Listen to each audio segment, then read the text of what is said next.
Le podium a tout d'olympique, mais aux Jeux de l'austérité, les épreuves sont légèrement modifiées. Sur cette ligne de départ, des chômeurs, des jeunes ou des syndicalistes, les haies sont des obstacles financiers, les concurrents tentent de sauter la hausse de l'immobilier et de soulever des dettes étudiantes. Il vise encore plus haut, 22 000 € de dettes étudiantes, c'est intenable, il ne peut pas y arriver. Le message est clairement politique. En pleine récession, le Royaume-Uni n'a pas les moyens de se payer des Jeux Olympiques.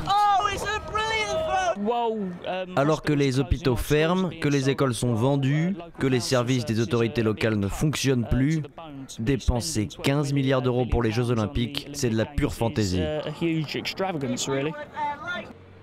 Des jeux jugés trop militarisés. En haut de cette tour d'un quartier résidentiel, des lance-missiles anti-aériens sont installés depuis mi-juillet. Un dispositif qui inquiète Paul Baguste. Mon appartement est le long de ce bâtiment-là, donc je dois être à environ 10 mètres des soldats. Et les missiles sont tout en haut.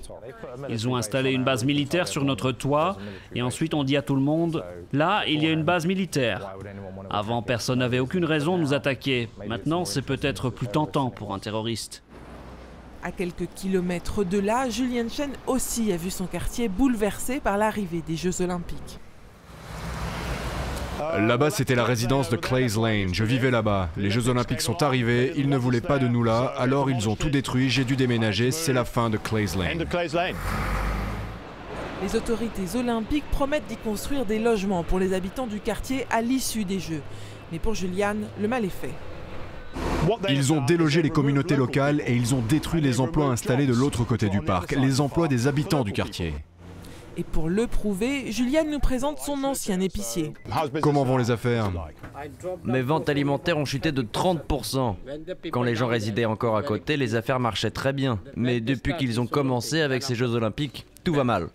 Même à Trafalgar Square, les critiques continuent. Sur le podium des accusés, 3 entreprises jugées trop polluantes pour être sponsors olympiques.